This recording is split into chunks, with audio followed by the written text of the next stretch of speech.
Kyoto is the hardest one. It's a very underrated part of Japan. It was a cool way to learn about the culture.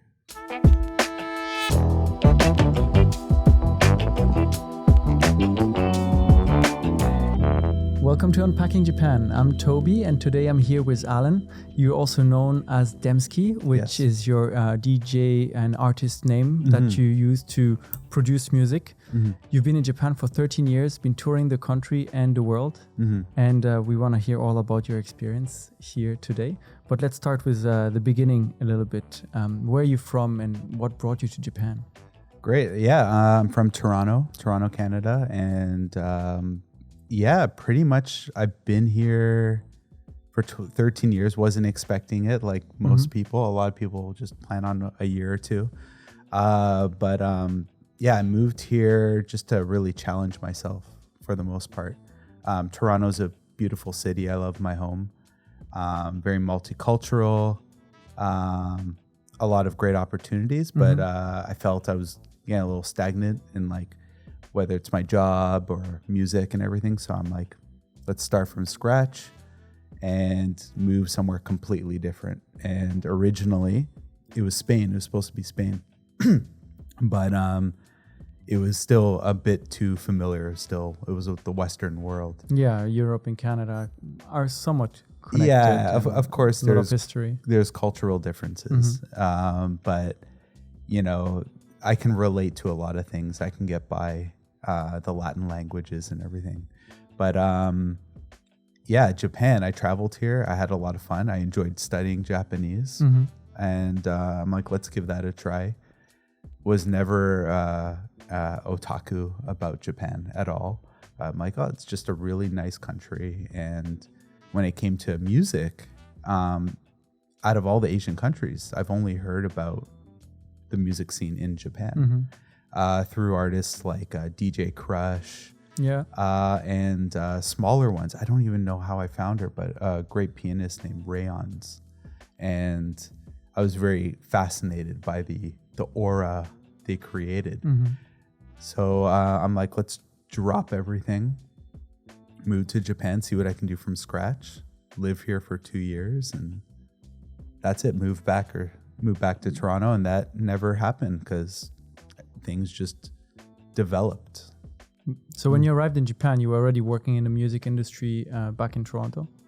No, I was touring a lot and I couldn't keep a job. So I started my own company. Oh, nice. Teaching chess and mathematics. Chess and mathematics. Yeah. That's quite different from the music industry. Yeah, well, it seems like that. Yeah, I guess so. It's just pretty much things I understood and I loved, and I just kind of ran with it. And I'm like, okay, I'm going to teach chess classes. And I started simple with like ads online in the classifieds, all that. And the goal was for kids, like art classes, help them think ahead, have fun with it. And my first 5 students were all adults. Okay. And here's this kind of hippie looking kid coming to their place or their place of work, teaching them chess. And I always was curious about them, like, why chess? Like, why do you want to learn? It's like, oh, I want to think ahead in my business. Or like really sweet things like I want to teach my son when he's born. Oh, that's cool. And it was like I got to meet some really beautiful people and hear all these really interesting stories. And it was very successful. Like it got to the point where I was teaching at some of the colleges, like life lesson courses through the chessboard. Whoa. So originally I had this concept of like this 12-week program of, just teaching the fundamentals of chess. And it grew into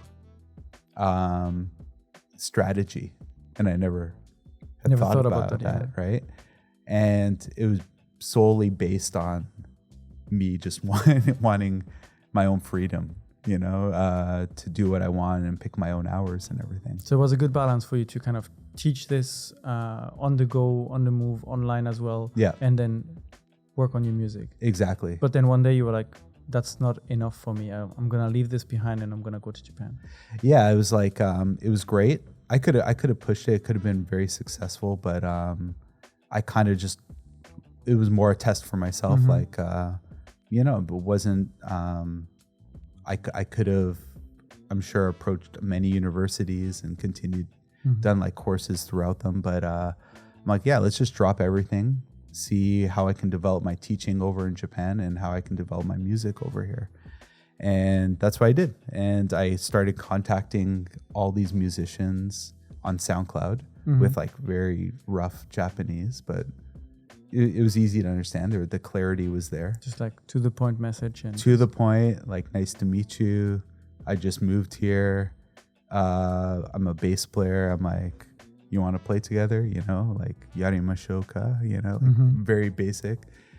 And I this one artist was like, yeah, let's try it. Didn't speak a lick of English. I didn't speak a lick of Japanese, you know, just the basics from what I learned from Pimsleur's, you know, tapes. And we connected musically. And I'm very fortunate because he kind of introduced me to all of Japan. Kind of was my greatest teacher of Japanese in some ways because I get to learn this natural Japanese and got to travel in Europe. And that was my first time making contacts there and did that for 5 years. And then after that, decided, you know what, let's try my ambient project, this like ambient beat making project, and see if I can do that live. And that's where I'm at now. So when you arrived in Japan, you were kind of coming with your experience as a teacher and thought you were going to teach here, but then you connected with a musician through SoundCloud, and it kind of pushed you into this music industry already here in Japan from ground zero, basically. Yeah. And at that time you were playing the bass, right? Yeah. So this is it more like rock music or jazz music, or was it in this kind of direction? It was still electronic. It was like drum and bass, electronic music. And, you know, my roots as a bass player are kind of like the funk, reggae, hip hop route. And it kind of matched really nicely. And he, you know, I learned a lot about the electronic scene through this artist, right? So, yeah, it was a really eye-opening experience. And again, like his genre was kind of in the middle of hip hop and also like hardcore music. So I got to meet a lot of these bands that are like, wow. Oh, screaming a lot. Screaming, and never understood it. And then I started playing more and more in the scene, and I realized I got to talk to them and understand their passion for it. And I'm like, oh, it made a lot of sense. So it was a good lesson to learn about these different genres I never thought I would have liked, actually. So when you came with your experience of being in the music industry in Canada, what were some of the things that really surprised you when you arrived in Japan? The shows are very organized, and it's like there's a sheet for everything, as you can imagine. Yeah, they love structure. You have to write down your set list, your lighting cues, all that, really professional sound. To the second.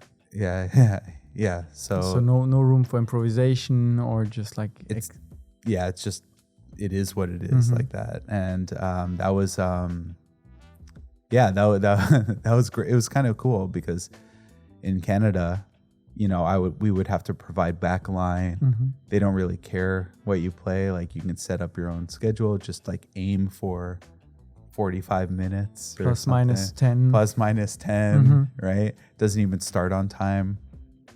Everything's very precise here, and it was like super cool. Like, I took pictures of every show. I'm like, what? Like, sending it to my friends back home. Look at this. Like, I have to write down lighting cues. It's like they want to know if I want like reverb on the hi-hat, or it was very detailed and a fascinating experience. It was a cool way to learn about the culture.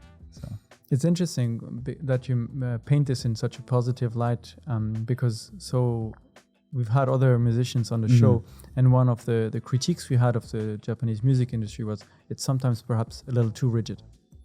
And that if you are, for example, now in this context, having a set and you have to give the cues for exactly everything, it might maybe hinder creativity, or if in the moment you feel like you want to extend the song or you want to add something, interact with your audience, there's no room for that in that moment, right? Yeah. Did you have similar experiences? No, not really, actually, because if you actually talk to the engineers, they really don't care for the most part. And I explained to them that for the most part, for the Demsky set, is I pick the set on stage every single time because I don't know what the crowd's going to be like. I don't know what the artists are going to be like, and I want to kind of like listen and follow what they're doing. So I just played last Sunday in Osaka, and it was exactly that. I'm preparing my set list by just listening to the other artists and be like, okay, I should go down this route with these tracks. And it really depends on where you want to play too, right? There are the venues, the live houses that are very like, you got to follow the rules, but there are so many venues, as you probably know, in Japan. There are a lot. And you're going to find something for yourself.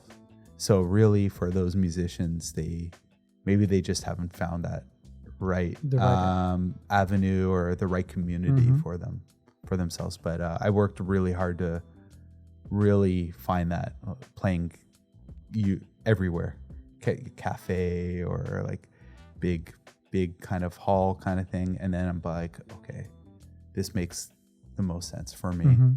And my audience will understand that more. I see. Yeah, and which is very important. So the way they organized shows in Japan was one of the first things that really struck you. Did you see any main differences in the way people approach music? Or would you say this is really on an artist-to-artist basis? I guess it depends on... it's, a lot of artists here. There's a lot of music here, and I'm sure everywhere else that's very contrived. They're like, rock music, hardcore music, hip hop is like this. This is the formula. You follow it like this. Yeah, and this is something we've heard on the podcast before. Okay. And and I can't stand that personally. But then when you go to kind of smaller towns, right? This year I played everywhere. I think I played a good 40 shows or so. Wow, that's like more than one a week. Yeah, but it's a little bit stupid on my side. Like I pushed myself way too much, but it was really fantastic and a good learning experience. And I played towns like Onomichi. I played a small town in Nagano called Fujimi. Okay. And they were fantastic, and it was very, very open concept.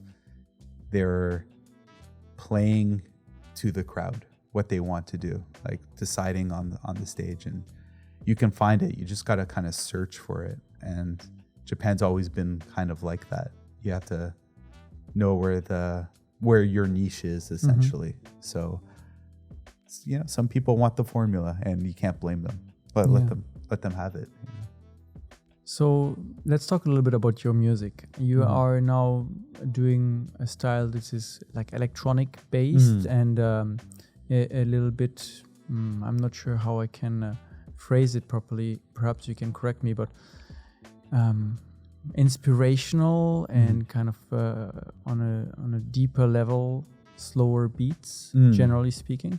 So I listened to your most recent album and it's the kind of music that made me feel like you want to sit down and put the headphones on, close your eyes, and just like listen to the whole experience, basically.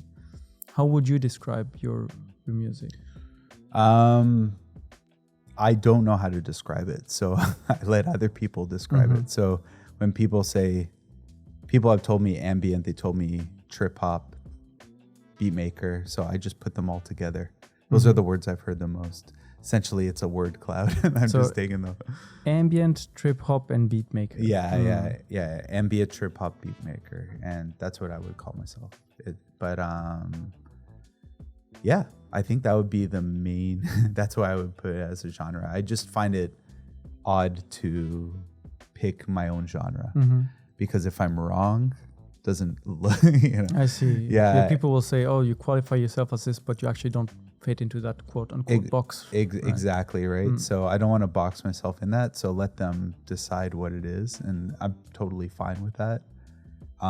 As long as whatever I release is like, feels good, like I can feel it in my heart, and that's about it.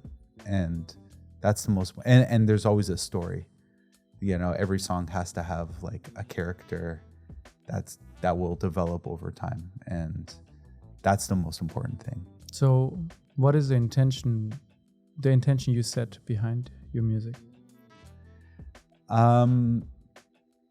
There is no intention, really. It's gonna really come kind of later in time, right? So it starts with like just a simple concept. A lot of the stuff I create start with first maybe a beat. Sometimes it will be I have like a new instrument and I want to test it out.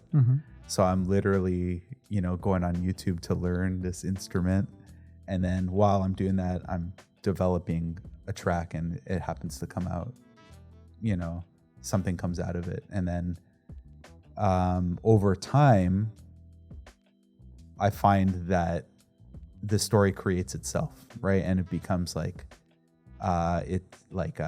this track reminds me of driving through the desert of Las Vegas. And then how can I emulate that more? And then that's where it gets even more interesting, because now I'm trying to essentially paint the canvas of that desert, and what it would look like when you see darkness and then drive into a bright city that's so wild as Las Vegas, right? So, it starts with just something that sounds good to the ears. Joni Mitchell is really quite an artist. She never knew any music theory of anything. She just, it's like, yeah, it sounds great to by my ear, ears. Yeah, she has no idea what she's tuning it to, but it sounds great to her ears. So I've always loved that concept, because you're not worrying about theory or anything like that. It's just, it makes me feel warm inside or something. So I try to stick to that as much as possible. And then the story develops. So now you've been in Japan for 13 years. How do you feel like living here has kind of influenced your genre and helped develop into what you're creating today compared to what you were doing when you just arrived? I think for the first time ever, I've had a chance to really develop Demsky. I think that's really it. I don't think I've changed that much personally. I think even with my old band, which was like more a rock funk kind of thing, jam kind of band, we always had that intention of just creating and then seeing how the story develops. And that's never really changed. It's just being here, by myself. I got to really explore myself even more. Yeah, just get away and experience what it's like to be a solo artist. And it's been fantastic, right? Playing with musicians, and you probably know this, working with different people. Yeah. It's sometimes hard to align your goals, right? Right? And you have to make sure everyone's on the same page. And I was very curious to see, hey, like, make myself fully responsible. If I fail, I accept it. I'll embrace it. I'll learn from it. But I don't have to worry about another person's goals unless it's like a bigger project, like a collaboration on a show or something like that. So it seems like it basically helped you transition into the solo artist kind of. Yeah. Do you feel like the reception to your music is different in Japan than it is overseas? Because you've been touring both in Europe and North America, but also mainly in Japan. Is the way people interact with your music different in different regions? Very, very. Japanese people are quite, it's they keep things to themselves for the most part. Doesn't mean they're going wild. It doesn't mean that they're not going wild. It's just in their head, pretty much. More than they're like, oh my god, and they just write it on Twitter.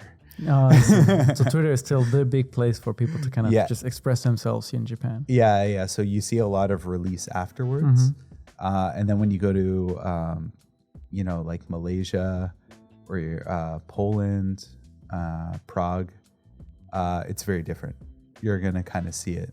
They're gonna be with you in the moment, and they're gonna interact with you as well. Same thing with smaller towns, like I mentioned, Onomichi, Takamatsu, Tokushima, all these places, Yamagata. They're wild. They're with you on the ride. And so the small towns, they're with you, and they kind of express themselves more than the big cities where maybe people want to just be a nobody in the mass and just be part of the group without standing out. Yeah, it depends on many factors, right? I think the community you want to be involved with, the type of show, like the live house show, I think we'll have more of those quiet, reserved people. I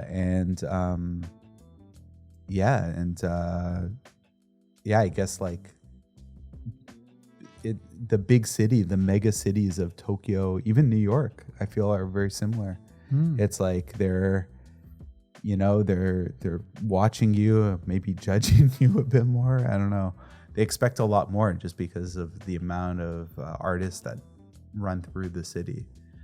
I'm not too sure, but from my experience, the smaller towns they're all for it.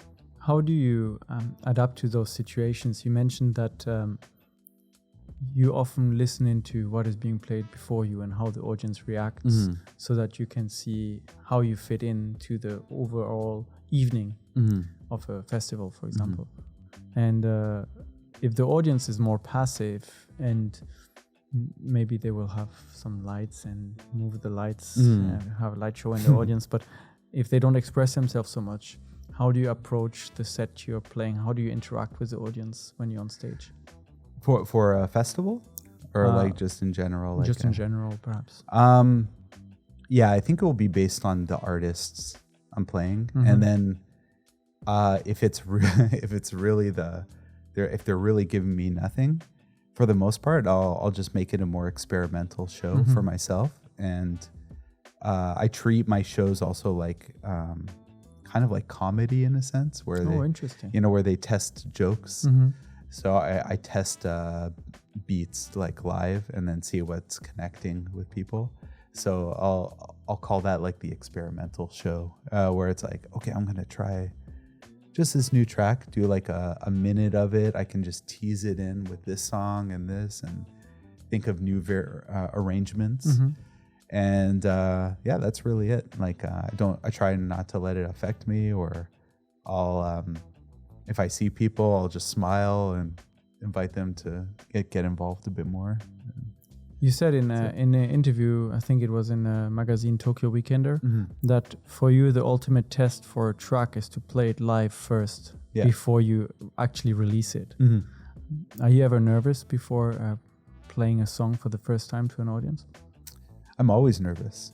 Of course. Even if it's an old track, because it's still, when I play it, it's still going to be a fresh, new outlook on it. It's essentially, all of my songs are like kids. They're like babies that grow into these teenagers and then adults. And then some tracks, have this energy at a young age, but then they become this more developed and sophisticated forms. And it's like I'm proud of you, son. I'm proud of you, daughter. It's really nice. So when it's a new track, it's exciting, but I'm also going in with the mindset that you have no idea what's going to happen. So you just set it free. Set it free, and why worry about it, right? Just it is what it is. I'll come back. I'll play it in that city again, and show them, hey, this is what I've done with this track last time, and I'm going to show you how much it's developed. maybe they don't recognize it, which is fine, but it's more important to me that I'm like, I'm going to show you. You didn't like it last time. I'm going to show you. So you really go and rework your own kind of songs until you decide there's a more or less final version, or is it just a new version of the same song? It'll always be a new version or a new arrangement or the transition from this track to this track, or maybe I'll swap that track out, put this one in. I want all the tracks to feel the relationships with other tracks, and I want them to develop in different positions in the set list. So I kind of like treat my set list like baseball lineups. So, like the first, I'm not sure if you know. I know a little bit, but not much about baseball. So you're going to have to explain a bit what you mean by that. Well, essentially there are 9 batters, right? And then the first one leads it off, kind of sets the tone. And then the fourth one is the grand slam hitter. So that's Shohei Ohtani. In the Shohei Ohtani track, right? Okay. So essentially it's like that, and they develop their lineups like that, because if you have bases, like everyone's on base, that fourth, that Shohei Ohtani. You want him to bring it home, basically. Bring it home, get 4 runs in. Okay. You can't get any bigger than that. So I kind of think of set lists like that. And I'm like, I want all my songs to have a Shohei Ohtani moment, let's say that. Or like to feel what it's like to be an opener or a last track, and how to make them strong and developed within those spots. Because I think it brings a different character out of them. Yeah. We talked a lot about like how your process of music and how you approach this. And although you're a solo artist now, you said you had a mentor when you kind of arrived here and who showed you around Japan and the world. Yeah. Have you had the opportunity to work with a lot of Japanese artists since you've been here? A lot. Worked with he's a good friend of mine still. His name's Tomi Wealth, and he taught me a lot because he's only been in the Japanese scene. Taught me a lot about Japanese, just in general, right? Like he was a good teacher in that sense. I also did some session work for other musicians and some bigger artists, and they taught me a lot about the music scene here. And so how was your experience kind of discovering this music scene and getting a better understanding? Can you give maybe some insights into how the maybe more business side of the industry works? When people want to, let's take a specific example. So you want to work together with someone.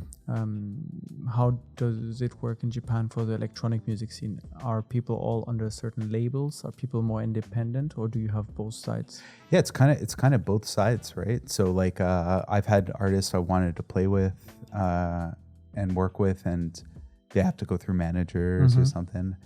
A lot of the artists I work with are independent and up and coming. They just want like a cool opportunity.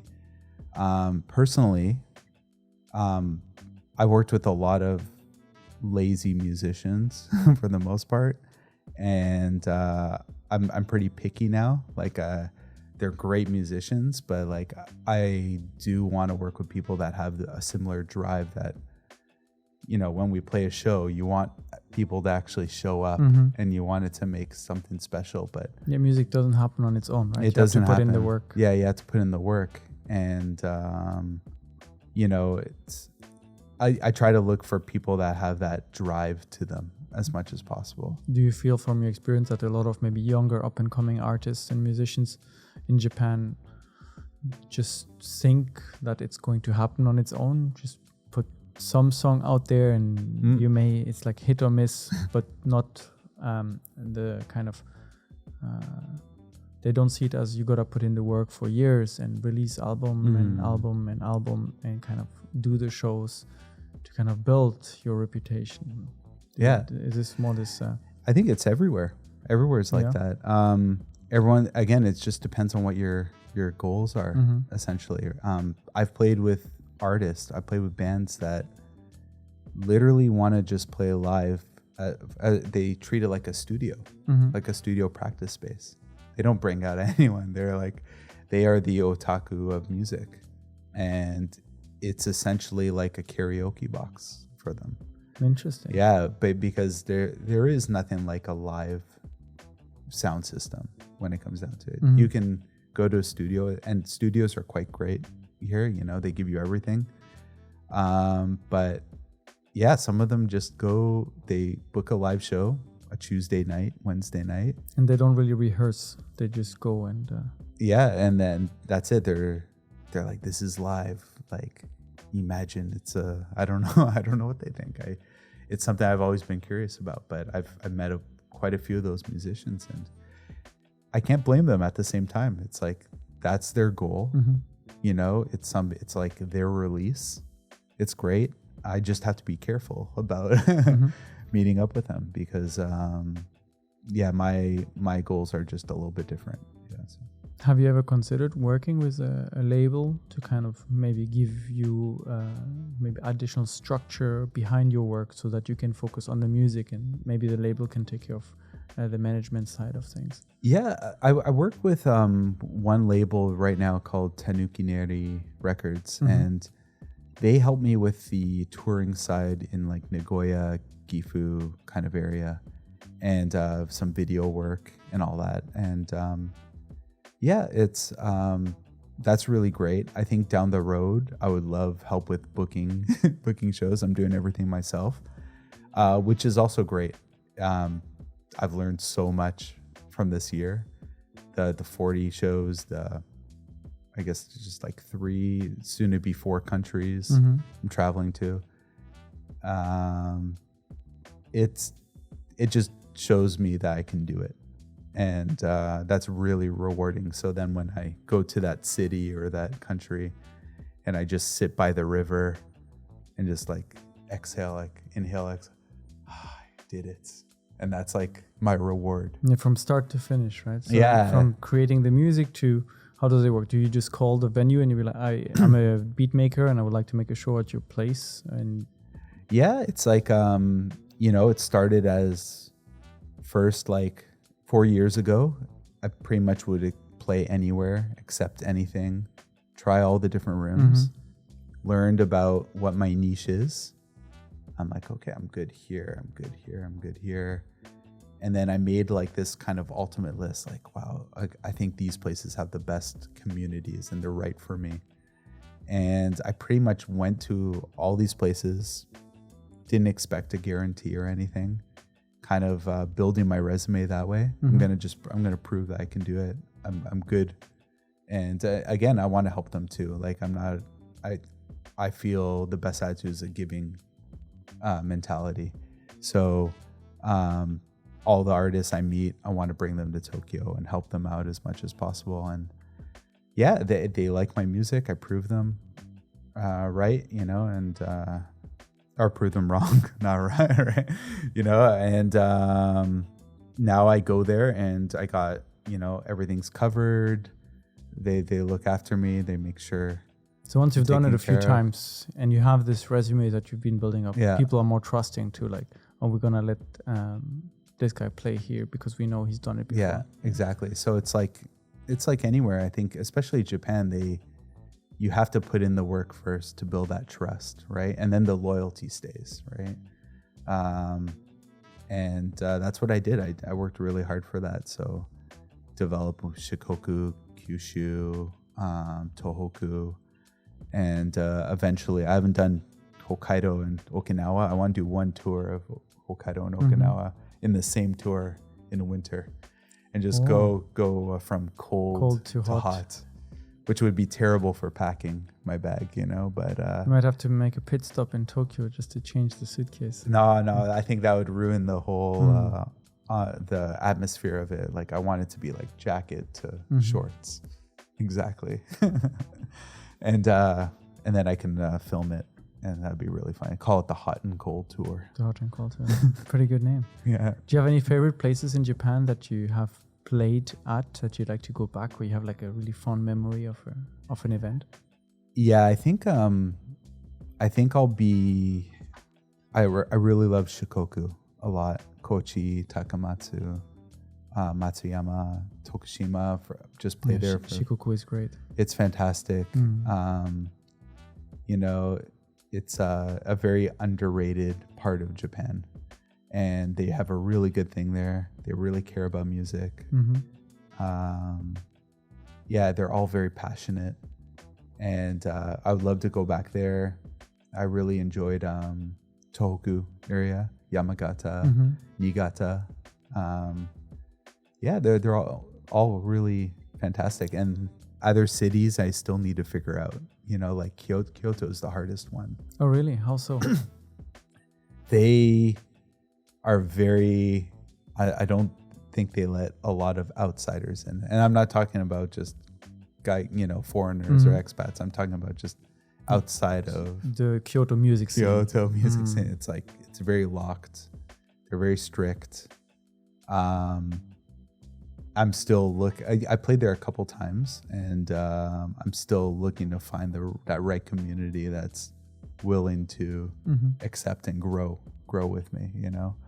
But it's got a beautiful scene. It's just very closed from my experience. Yeah. Talking about communities that are maybe hard to get into. Yeah. Do you also feel like communities across Japan are kind of connected? So you see the people that love your type of ambient music in Shikoku also kind of connect with people that are in the Tohoku area.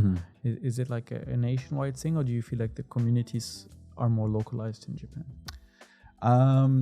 It's more localized, especially recently, and it's nice to see, actually, because you've heard all the stories about these kind of ghost town cities and everything. And again, I always go back to a city like Onomichi, because they really are.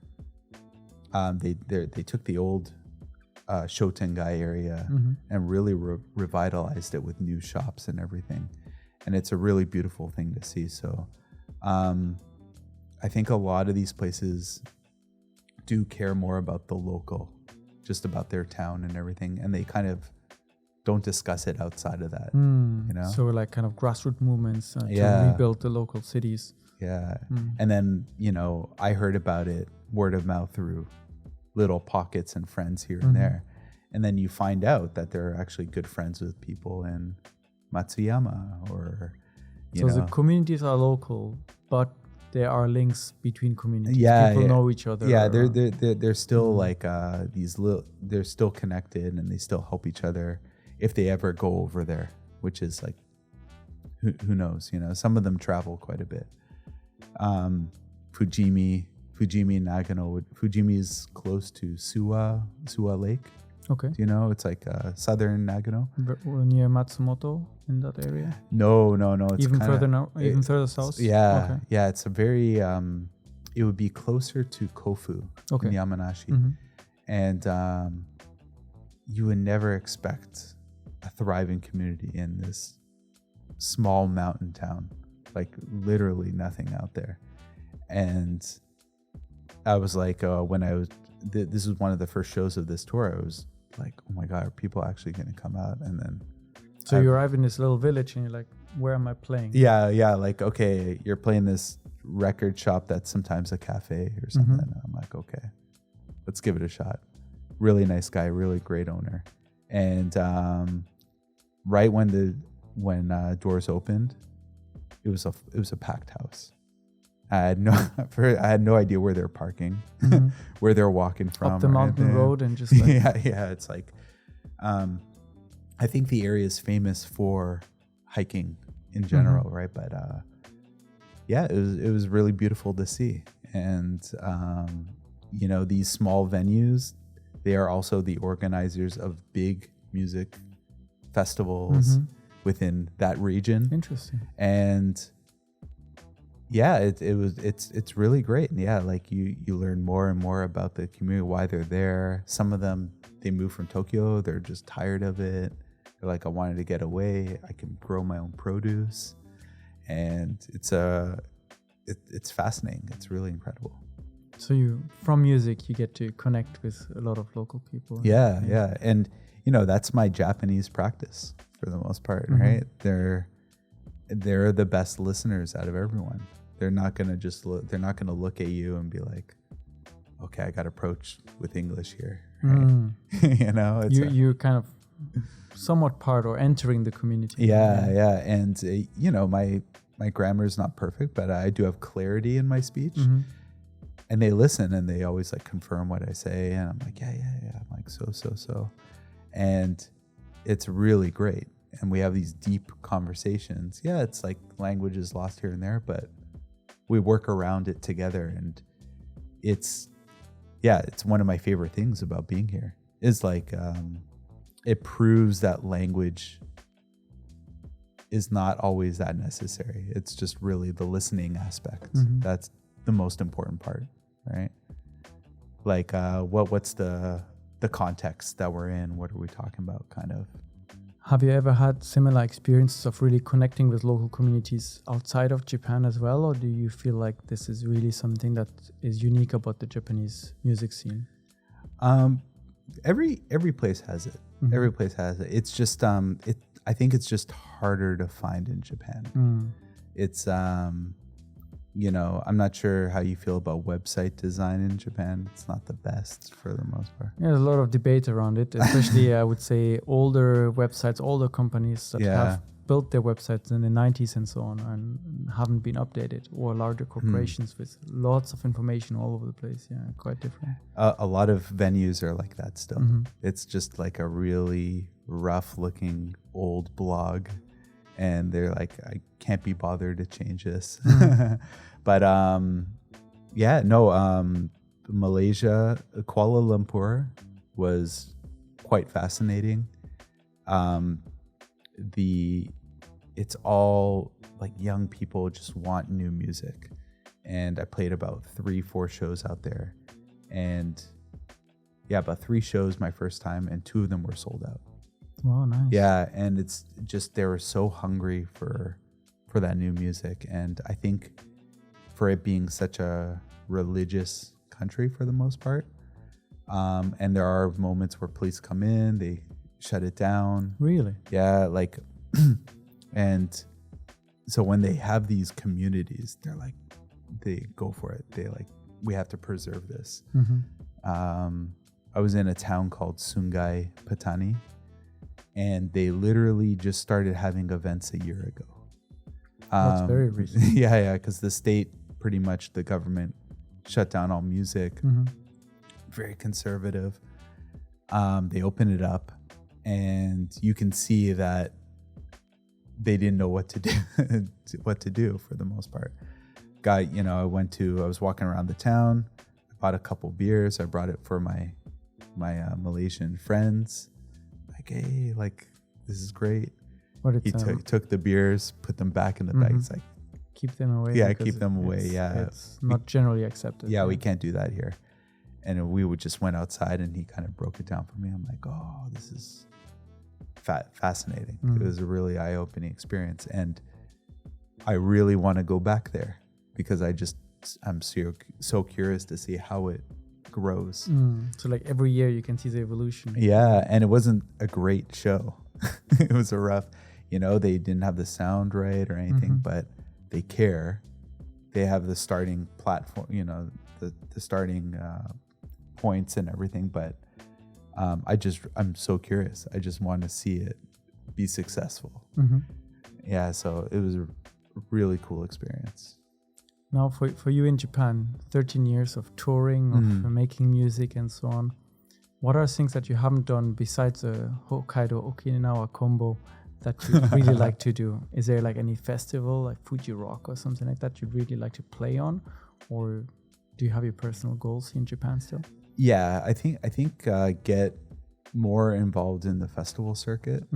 So one thing I did learn is that playing these small towns, and this would be my advice for anyone, is like finding that right community for you, and again, it's whether it's like hip hop or rock or this or that, and then play those small towns where it's like really thriving, and you'll be surprised because a lot of those small towns or places those are the organizers of festivals in this country, and it's very hard to reach them. So start small, and they'll help you to go to the big stage. Yeah, exactly. And then just like find your niche, find your community. I always go back to that. It's a very important aspect. I think we all do. And grow from there, and people will help you along the way. So I'm very fortunate. Like again, I'm playing in Unkai Natural Camp. It's a festival in Okayama, and that all just started from me learning about Okayama and playing the local places. And he's like, yeah, I'd love to have you for my festival. So went to Okayama for a couple of shows in the local bars, cafes, and venues, and now you get to go on a Okayama big stage, basically. Yeah, exactly. Yeah. So that I put in the work for Fujimi in Nagano, and they have a big festival, and that's it. And I still don't know how to get to Fuji Rock or Asagiri because it's very hard to find any form of contact or anything. So I feel the recipe is just play a lot, create a cool atmosphere, play with like-minded musicians that will drive you and you can drive them, and then and be honest with it. That's really it. And so what would you say that those 13 years of doing music in Japan really have taught you about music, and maybe personally as well? What has it taught me? It's a difficult question. Maybe it's a very tough one. A bit broad, but I was asking this because, your music maybe grew, or you grew with your music without noticing it, and you've toured so much, been to so many places, and do you feel like it has changed your perspective on Japan compared to when you first arrived? The thing is, I never had any idea about Japan coming here. I really didn't. Like my best friend, his mom's Japanese. He's Canadian, and I knew like certain aspects, like certain Japanese shows he was watching or anything. But in some ways, I really approached it like a Toronto kid would. It's like I kind of didn't care about it. Come here open-mindedly, and it's like, and then when I look around at people, and it's more like it's still just 9 to 5 people, and instead of this being pizza, it's ramen, and that's literally how I saw it. So I guess it learned, like, the one thing it has taught me, Japan has definitely taught me how to fine tune my sound, or like find my niche and find my avenue a bit more. And but I think everything else is pretty much the same. Like, I've always felt I have to progress, and I always have to have fun in whatever I do. And those two things, as long as I keep doing that, they're building and building, I'll be fine. So as a musician, would you say Japan is a good place to kind of settle and try to make a career? Yeah, I think so. I think you can. I think you can do it. It's tough. It's you have to put in the work. You have to I think it's like anywhere, really. You have to put in the work. I think you can say that about home as well. And there's no real middle ground, really. It's like sumo wrestling, right? I heard the pay jump is literally like you're either in this bottom class or you're making the really great hakuho money, right? Yeah, the millions. The Yokozuna money, right? So I feel like you can say that about anywhere, really. I've been very fortunate. It's just, Japan's been great to me, so can't complain. And you've shown that it's also possible to do it as a solo artist, book your shows by yourself, make your music, and seek out collaborations without requiring to go through a label, to go through kind of an agency to deal with that. Yeah, it's, if I found a label that really believed in me and was like, we want to release it, and they had a really cool concept or plan, I'm totally fine with that. Like something, a label that can help me with touring would be absolutely fantastic, because that's probably most of the work I do. Yeah, and live music is at the core of what you do. Yeah, exactly. So I think about that sometimes, is what it would be like to just not have to worry about that and just write music and then develop sounds just like that. Like I do that sometimes. I'll rent a cabin in Yamanashi or Nagano and just write. But what if that was like a full-time thing, and I've never... Or maybe that's what's next for you then. Maybe. Yeah. And I would love to experience that. That would be, and see what my state is like. That's, very interesting. Well, thank you, Alan, for sharing your journey and touring in Japan. Yeah. Do you feel like there's an aspect of your music, your creative process, or the stage scene in Japan that we haven't talked about, that you'd like to give us maybe more insights, or something that is important to you that you didn't get to share? No, it's pretty much, I feel everything's the same for the most part. And just find those good, kind people and kind communities that are right for you. And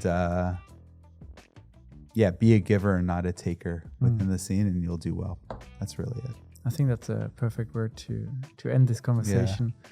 Thank you so much for coming. We'll, of course, share links to your music in the descriptions and to your socials as well. So people who want to come to one of your shows, want to listen to you, or just maybe exchange a couple of messages, can find you and interact. Great. Thank you. Yeah. Thank you very much for coming. This was Unpacking Japan. Thank you for listening. Thank you for watching. We'll see you again next week. Bye.